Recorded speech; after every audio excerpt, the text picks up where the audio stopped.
Alright guys, welcome back to VALORANT News. Major updates in the rostermania world yesterday with Bleed Esports confirming the next direction of their team, but also big changes going down at Sentinels. Curry is going to come in as their new 6th man to their lineup, and pANcada will be parting ways with the organisation in due course. They have announced that he'll be an unrestricted free agent, can join any team that he wants to for no buyout at all. Which team will that be over time? Very much intrigued to your thoughts in the comments below. Hit the like button if you enjoy. Subscribe if you're new as always. I would greatly appreciate it indeed. We have plenty to discuss. Firstly, Kesnit. I don't really know what this involves, but people have been speculating that it might be crew roster related.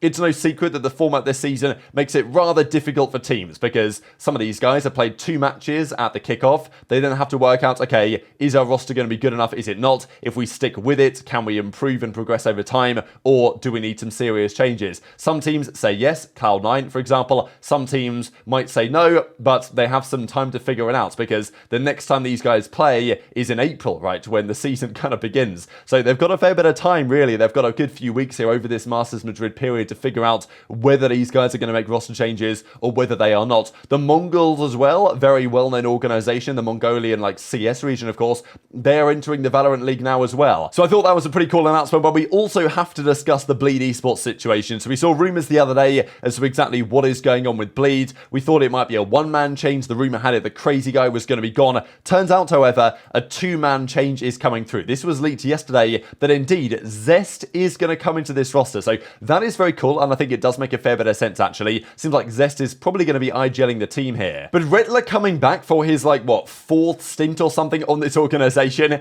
is rather strange, I will say, and on paper it doesn't really feel like this is an upgrade to me. Now, maybe time will tell differently, and the feeling is that this team was somewhat broken behind the scenes. That's definitely what Crazy Guy implies here in a second, and maybe there was a decision between, okay, would they commit to the Crazy Guy faction, or would they commit to the other faction, which might be the Ye faction, I don't know. We have seen in the recent past that teams that Ye is on, things get interesting behind the scenes. Ye, of course, didn't have his greatest performance at all at the kickoff. Bleed got, frankly, embarrassed, actually, in the way that they went out of the tournament, very emphatically so. Clearly, changes were necessary, and this is now what we are seeing here, right? But we know that Bleed, they have deep pockets. They have the willingness to try and, make it to international tournaments. They got nowhere close at all to making it to Masters Madrid. They will try and make that happen going forward, and look, they're not going to kick out Ye already, absolutely not. And it seems to be the case that they will commit to Ye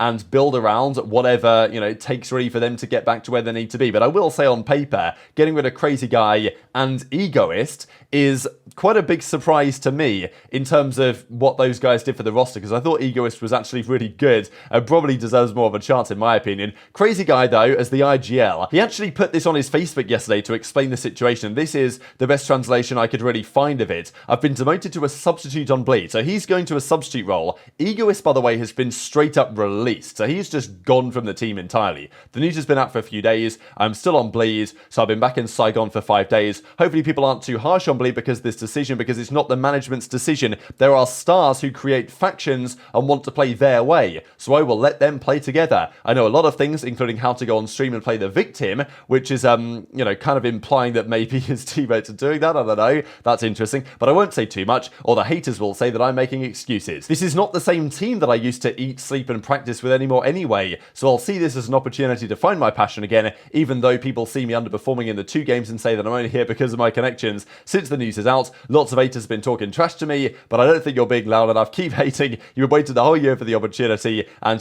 basically says I'm going to go back to streaming and, of course, look for the next opportunity. So, interesting insight, for sure, into what is happening behind the scenes at Bleed, the feeling that there's different factions, and some of the players maybe are on Ye's side, I don't know, and some of the players wanted Crazy Guy gone, they underperformed, so if that's true, changes had to be made, for sure, but it's interesting that Crazy Guy is still there. He's still going to be a substitute. Egoist, however, is the man to go, and I do feel bad for this guy, right, because did a lot for this team, qualified through the Ascension side, and I guess he was put to the bench, to be fair. That's what he says here. I've been benched from the team, but Bleed confirmed they'd parted ways with him because, as Egoist decided, personally feel esports is no longer pursuing anymore. Decided to retire as a player to focus on my university studies. So I know there was some debate as to whether, he decided to retire anyway and therefore he's parting ways, but it's quite clear that, he's been benched, he's been removed, and therefore he's deciding to call it a day. So wishing him the best of luck, but clearly kind of chaos right now behind the scenes at Bleed, and we'll see if their next situation in their roster does any better than this one. Of course, other rosters around the world as well. This is Turtle Troops Val. Stella wasn't so happy about his name getting misspelled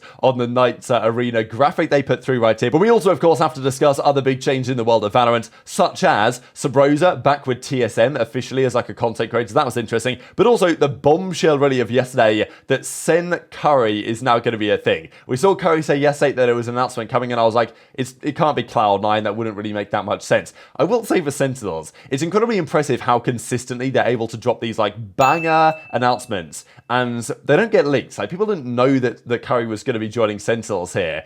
And the more you think about it, the more it makes so much sense. Like, from a marketing angle, Sentinels are killing it lately. The fact that they're always able to deliver the goods on these, like, big clout announcements. And the Curry move is actually really sensible, I would say. Big content creator. He's only going to get bigger and better under the Sentinels banner. A player that isn't necessarily vying for a starting position. So he's not going to be coming in and disrupting things behind the scenes. But clearly a talented player. If absolutely necessary as a substitute option, he could well be good to go. But he's not going to be disrupting the internal dynamics of the team at all, like a guy like pANcada could. Effectively, the situation is pANcada is too good to be a substitute, and I think that Sentinels feel like it might be somewhat destabilizing, but also feel like pANcada is simply better off out of the organization, given how good this guy is. For Curry, great content creator, very solid player as well, and a very sensible sixth man as well. So it's like, from all the angles, it's incredible how well Sentinel's able to execute on these type of situations. So Curry analyzes it from his perspective and says that he's not going to be in Madrid as it stands. If necessary, he will be able to fly out there last minute if they need a substitute or something,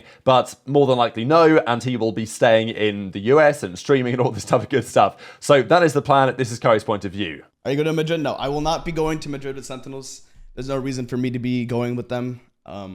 If for whatever reason something, God forbid that anything happens, for some reason I'll obviously be on standby ready to fly out if they need me, but I'm not going to Madrid with them, no. I will be watching from home and I'll be rooting for them. And listen, I've been saying this even before I joined the org. Like, even before all this stuff, like, you guys might think like, yeah, dude, Sen, you actually just don't understand. This team, it is an honor to be even associated with this team, with how good they are. It really is. I don't know. I mean, obviously you guys all saw it in Americas. These guys are playing the best Valorant I have seen this year. I've watched every single team play, and I can say that because I've watched every single team play. I know how the game works. These guys are playing the best Valorant in the game right now, and it's an honor. Please replace that. I will listen, bro. Not saying I could ever replace anyone on the roster, but even if I was given the opportunity, I would never replace any of them, bro. There's no reason to. They're that good, bro. There's no, not like Sen would ever ask me to do it, but I'm never gonna be replaced, especially Zelsis, bro. Zelsis is one of the biggest reasons why I got this job. Yes, I believe it was him and a bunch of other people on the team were in support of bringing me on as a six-man, so I'm forever in debt to them. But of course, the other side of Curry joining as basically the new sixth man of the team, right? Because as Tarek says, am I still the sixth? And Sentinels kind of say, yeah, maybe not the case anymore. But of course, people were wondering, well, what does this mean for pANcada, right? Scott Robinson reported yesterday that Sentinels are permitting pANcada to explore offers outside of the organization and have actually removed the buyout for interested parties. Now, George Gillers, I believe, followed up to say that because there's already been some interest in Sentinels pANcada, and because Sen have already said to them, yeah, we're open to discussions, this was going to get leaked at some point anyway. So Sentinels actually decided, you know what, let's just announce this ourselves so, they can continue controlling the narrative and all this stuff. And as they say, competitive update, we have given pANcada the opportunity to find a new team with no buyout at all. He is too talented of a player and a teammate to keep him as a sixth. He belongs on a VCT team, and we are working to help facilitate that. So I thought this is actually really cool from Sentinels, especially given the stories behind the scenes of the last few months that the likes of Evil Geniuses, who have sat there and held many of their very star talented players down to contract jail, massive buyouts, all this stuff that caused lots of friction behind the scenes and from the public domain as well. Again, another absolutely sensational PR move here from Sentinels. Like, they are moving different lately as an esports organization, and you got to respect it. So cool to see them not holding pANcada hostage. At the same time, I do feel like pANcada staying as a 6th does potentially create some, friction into, like, let's say the team underperforms at Masters Madrid, Zelsis drops a stinker. All of a sudden, people are like, well, pANcada could come in. Maybe pANcada's getting on the phone to, like, the boys over there to Kaplan. I don't know. So I think transferring him to another team is actually probably a sensible move for either party. I think they don't necessarily, though, have to say no buyout. I think that's just like a good thing for Sentinels to do, and just show they're a good organization to go to and play for, because that's one of the reasons why EG, they don't have many fans, but also players really don't want to go play for them because they know that they're going to be running into trouble as and when that occurs. So, and of course people want to go to Sentinels anyway because it's Sentinels, but you know what I mean. So where's pANcada going to go? That is, of course, the question. The belief is that there is obviously interest from other parties. I think it will depend on what happens at Masters Madrid to some degree. pANcada responds to this as well and says, as you saw, Sentinels have put me on the market so I could join another team and receive new proposals. My future is currently uncertain. I've decided to remain on the team's bench for now to treat some health problems, so hopefully pANcada's okay, but I was caught as much by surprise as you were with this announcement. See you soon when I will have more updates. So clearly, and the rumour is that, yeah, there are negotiations, or at least there are discussions going on for other teams looking to get pANcada in. Now, the sensible teams, of course, you're looking at Furia, you're looking at MIBR. Obviously, those Brazilian teams would love to have pANcada. But from pANcada's perspective, he's got to think that either Lev or Loud are surely going to be the number one options. A return to Loud would be interesting, and arguably, if Loud don't deliver the result they wanted themselves at Masters Madrid, they very well could get on the phone to pANcada. I wouldn't be massively surprised. Lev as well, another team that's worthy of note. The whole Aspas pANcada thing, they could run it back over there. And of course, there's also plenty of other options as well that pANcada could go for. Of course, he's on an English-speaking team in Sentinels. Doesn't mean that he has to go back to Loud and speak Portuguese on the team anymore. Even other regions they could consider pANcada, right? So I think pANcada's going to have lots of interest, and for good reason, and it's probably good this for all parties. And Zelsis, of course, gets to also be safe in the knowledge that his spot is not going to come under fire anytime soon. He's a mainstay of the starting team, and therefore he can focus all his time on promoting the Sentinels bundle, which is what he's been doing over the last couple of days. Now, I did want to also mention here from Leo Farrier, confirmation that the team rankings for the skin sales will be dependent not just on sales, but also by usage. So if players buy a capsule, they can buy it once, but also they don't use it, then it doesn't really count. But those that buy the bundle and then use it, then we will also be able to see the usage rankings as well. So, people can spam it in the game to help their team climb the ranks, basically. So I think it's actually really cool stuff, because I think typically teams wouldn't be so happy to have this information revealed. Like, I feel like in other esports, teams would be like, oh no, can we keep this information private and confidential because they don't want to get clowned on if their team is lagging behind in sales. But I feel like this is just better for everyone, right? Because it shows the public which team's doing well, which teams aren't. It shows the teams what the bar is and how they can improve. And it also puts the pressure on those teams to deliver a better result for themselves and their players. So I actually think this is really cool that this is going to become public, because I wouldn't necessarily have expected that to be the case. But very much intrigued your thoughts on all this stuff in the comment section below. Masters Madrid is not far away at all at this point. Hit the like button if you enjoyed, subscribe if you're new, take care, and I'll see you next time.